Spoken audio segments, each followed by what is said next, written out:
नाश्ते पर इतना ठूस दिया कि अब मैं ज्यादा बोलूं तो बात की जगह मुंह से नाश्ता निकलने लगेगा। लीजिए खा लीजिए। आज मैंने आपके लिए कड़ी बनाई है। आपको तो याद होगा, कड़ी पर तो रोहन की जान जाती थी। पता नहीं अब वो कहाँ होगा। लीजिए खा लीजिए।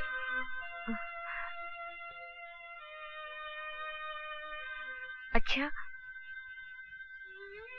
तुम मेरे लगते कौन हो जो मेरा इतना ख्याल रखते हो? लगता तो मैं आपका कोई भी नहीं हूं, पर इस भरी पूरी दुनिया में आपके सिवा मेरा कोई है भी नहीं। और आपको मैं याद ही नहीं आ रहा हूं। मैं रवि हूं, मालकिन रवि। याद कीजिए, आप राइडिंग किया करती थी और मैं आपके घोड़े, ट्रैक्टर और फार्म हाउस की देखभाल किया करता था। मैं वही वाला रवि हूं। और मेरे साथ मेरा एक छोटा भाई हुआ करता था, रोहन। आप उसका बहुत देखभाल किया करती थी और आपने उसका ख्याल रखने का वादा भी किया था। याद कीजिए, जब आप मिलने आई थी मुझे। मैं तुम्हें कहाँ मिलने आती थी? चिंता मत कीजिए माँ, शीशे की चीजें टूटती रहती हैं। तुम मुझे मालकिन मालकिन क्यों बोलते रहते हो? क्योंकि आप मेरी मालकिन हैं। अच्छा, और मैं क्या क्या हूँ? मेरा मतलब, और किसी की भी तो मैं कुछ लगती होंगी। क्यों नहीं? आपका इतना बड़ा घर था कि क्या बताऊं। आप और मालिक दोनों अकेले। टुम्पा तो हॉस्टल में रहा करती थी।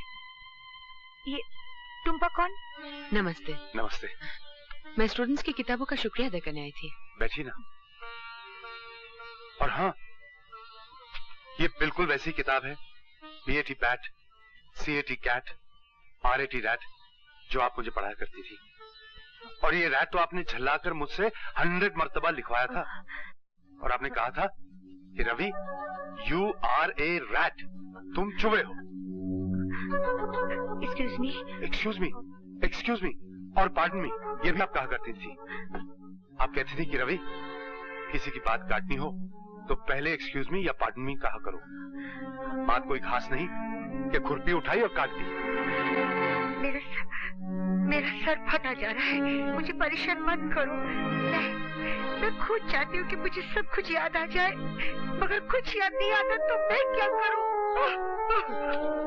ठीक है, आप लेट जाइए, अब मैं आपको परेशान नहीं करूँगा।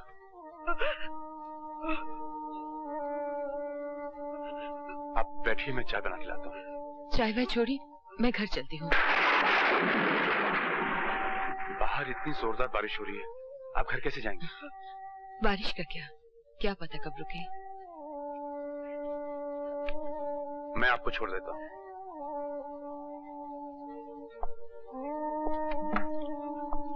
चलिए।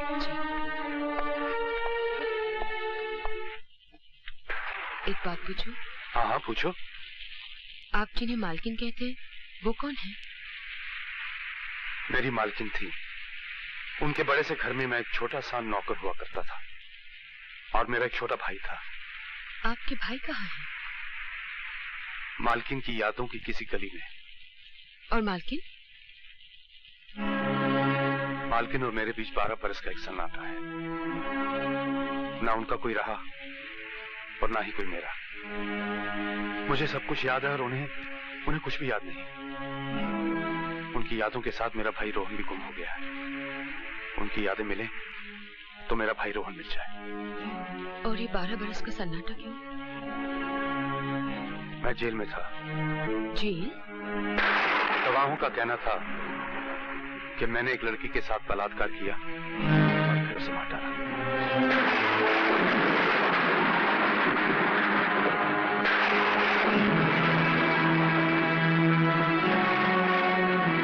जज ने मेरी बात नहीं मानी और मेरे पास अपनी बेगुनाही साबित करने के लिए ना कोई सबूत था और ना ही कोई गवाह। तुम्हारा जी चाहे तो जज की बात मान लो और जी चाहे तो मेरी।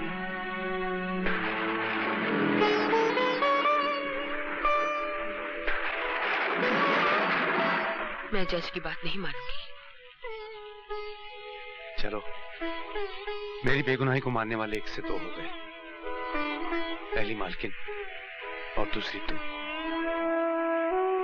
जिंदा रहने के लिए ये बहुत है।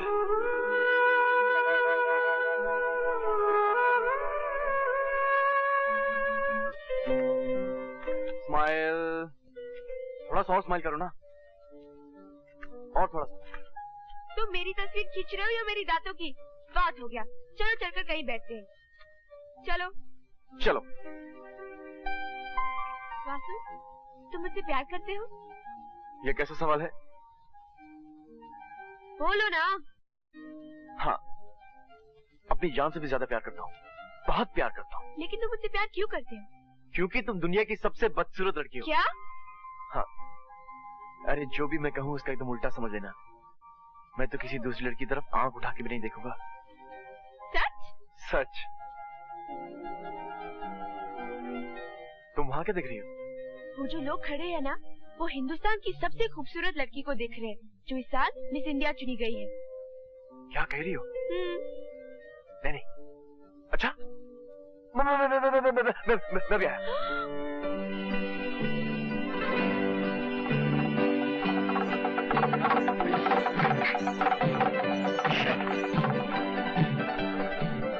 क्या मजाक है पायल?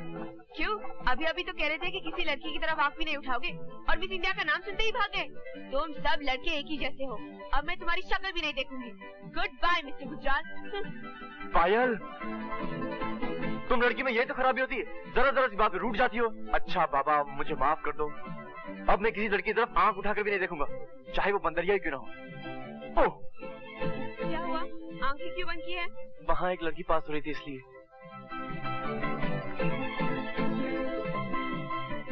अच्छा बाबा, मान गए। इतना ड्रामा मत करो। अच्छा एक बात बताओ, अगर शादी के बाद मैं किसी वजह से नाराज हो जाऊँ तो क्या तुम मुझे माफ कर दोगे? हाँ, मैं तुम्हारी हर गुस्ताखी माफ करने के लिए तैयार हूँ। ये क्या बदतमीजी है? बस, अभी तो कह रहे थे कि मेरी सारी गुस्ताखियाँ माफ कर दोगे। लेकिन वो शादी के बाद का वाला था, शादी के पहले का नहीं। अच्छा, अगर मैंने तुम्हारी कोई कीमती चीज तोड़ दी तो? मैं तुम्हें माफ कर दूंगी। माफ कर दोगी? पक्का?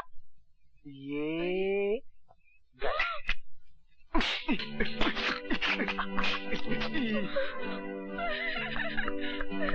ये तुमने क्या कर दिया? डैडी ने मुझे प्रेजेंट दिया था।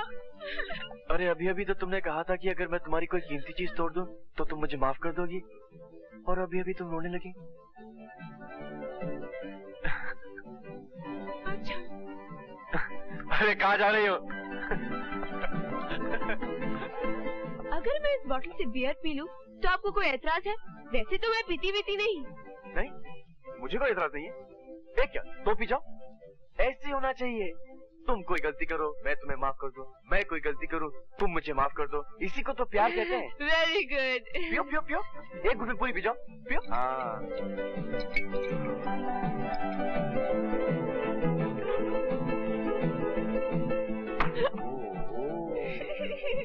तुम कुछ भी कहा, मैं तुम्हें मोहब्बत की जान कुछ नहीं कर सकती। You are so sweet। अच्छा, तुम मेरे लिए कुछ भी करोगी? कुछ भी। अगर मैं तुमसे कहूँ कि पानी में कूद जाओ तो तुम पानी में कूद जाओगी? मैं तुम्हारे लिए अपनी जान भी दे दूंगी।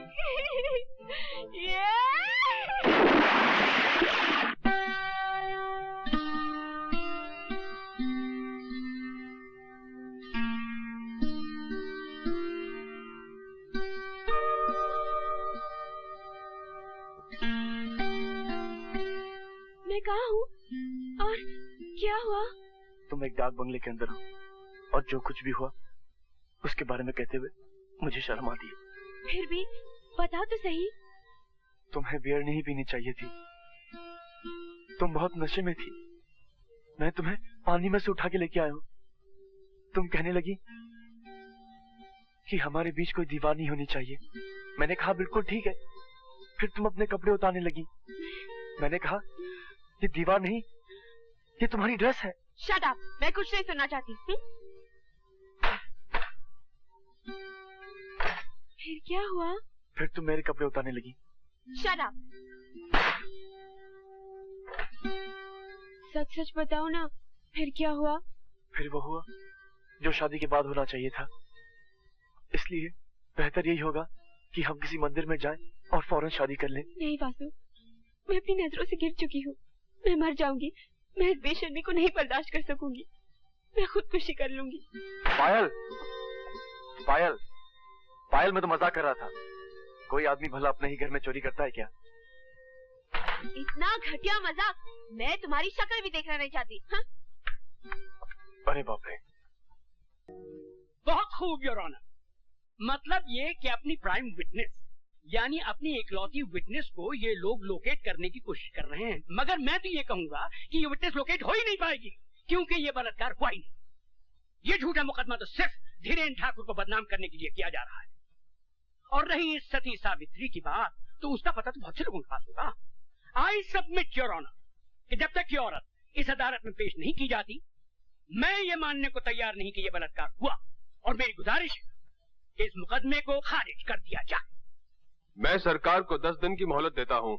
अगर अगली तारीख पर उस औरत को अदालत में ना पेश किया गया तो मैं ये मुकदमा डिसमिस कर दूंगा। Fantastic sir. मुकदमा ऐसे जीता जाता है। वासु, तुम्हारे गर्लफ्रेंड की फोटो तो बहुत अच्छी आई है, लेकिन उसके साथ तुम्हारे कैमरे ने एक कत्ल को भी रिकॉर्ड कर लिया है। क्या मतलब? इस फोटो में एक आदमी एक लड़की का गला दबा रहा है? और इस फोटो में उसी लाश को गाड़ी में रख रहा है। और ये तो धीरेन्द्र ठाकुर है। ठीक। मिस्टर गुजराल से, अरे मिस्टर गुजराल से उस दिन कोर्ट में डिफेंड कर रहे थे। इसका मतलब ये? जी हाँ। अरे वासु, तू यहाँ? आज तो रास्ता कैसे भूल गए? तेरे बगैर घर बड़ा सुना लगता है। दिल में तो रहता हूँ ना। हाँ माँ बैठ। ये ले फोटोग्राफ। मिस्टर गुजराल को देना और उनसे कहना कि धीरेन्द्र ठाकुर जैसे कमीने इंसानों का केस ना लिया करें। क्या बात क्या है? वो जो फोटोग्राफ देखेंगे ना तो खुद समझ आएंगे कि सच्चाई क्या है। झूठ मत बोलिए। ये तस्वीर देखी आपने? अब मेरी बात सुनिए। मैं कोई धर्मात्मा नहीं हूँ, मगर ऐसे गंदे केसेस मैं कभी नहीं देता। मगर चूंकि मैं आपका वकील रह चुका हूँ, मैं फीस लिए बिना आपको एक मशवरा दूंगा। आप इकबाल जुर्म कर लीजिए। फॉर अ चेंज सच बोल जाइए, तो हो सकता है कि फांसी की जगह आपको उम्र कैद हो जाए। मैं आपको 24 घंटे की मोहलत देता हूँ। तब तक आपने इकबाल जुर्म नहीं किया तो मैं इस तस्वीर का नेगेटिव खुद पुलिस के हवाले कर दूंगा। समझे? आज आपने मेरी आंखें खोल दी गुजराल साहब। मैं तो इस योग्य भी नहीं कि मनुष्य कहा जाऊं। जानवरों में मुझे फांसी की सजा मिलनी चाहिए। मुझे 24 घंटे की मोहलत मत दीजिए गुजराल साहब। मुझे अभी पुलिस स्टेशन ले चलिए ताकि वहां जाके मैं अपना कन्फेशन कर लूं। हो सकता है 24 घंटे के भीतर मेरे अंदर का राक्षस जाग बैठे और मुझे फिर से बहका दे। मैं आपके आगे हाथ जोड़ता हूं गुजराल साहब, मुझे अभी ले चलिए और अपने सामने इकबाल जुर्म करवा दीजिए। मैं आपका ये एहसान नई जिंदगी में भूलूंगा ना अगले जन्म में। गुजराल साहब प्लीज प्लीज मुझे ले चलिए। ठीक है, चलता हूँ। मैं तो उस आदमी का भी शुक्रिया अदा करना चाहूंगा जिसने आपको ये तस्वीरें दी। कौन है वो देवता? Vasudev. Hello hello Mrs Gujral, मैं धीरेन्द्र ठाकुर बोल रहा हूँ। आपके पति परमेश्वर इस वक्त मेरे कब्जे में है और मेरे कुछ नेगेटिव आपके चहेते बेटे वासुदेव गुजराल के पास है। अगर आप अपने पति की खैरियत चाहती हैं तो वो नेगेटिव्स अपने बेटे के हाथ मुकेश मिल भेज दीजिए, समझी? हाँ, एक बात और सुनिए, पुलिस को इन्फॉर्म करने की बेवकूफी मत कीजिएगा। हो सकता है कि मुझे जेल हो जाए, हो सकता है कि मुझे फांसी भी हो जाए। मैं आपके हाथ सिर्फ आपके पति की लाश आएगी।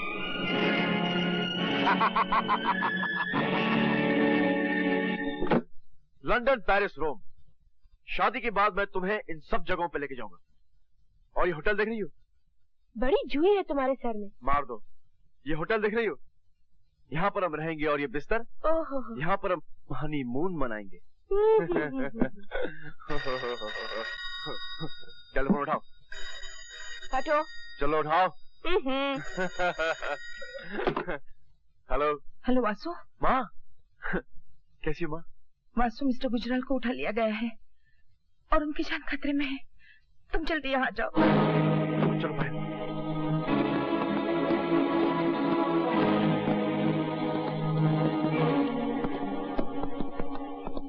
मिस्टर गुजराल किडनैप हो गए? हाँ। मगर क्यों?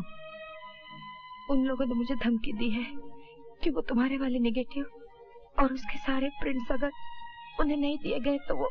रोइए मत मम्मी, किसी को मार डालना खिलवाड़ थोड़ी है। खिलवाड़ है पायल, मगर तू रो मत मां। मैं मिस्टर गुजराल को बचाकर तेरे पास ले आने का वादा करके जा रहा हूं, और जब भी बेटा अपनी मां से वादा करता है तो उसे पूरा करता है, या फिर उस वादे को निभाने की कोशिश में मर जाता है। आओ पायल।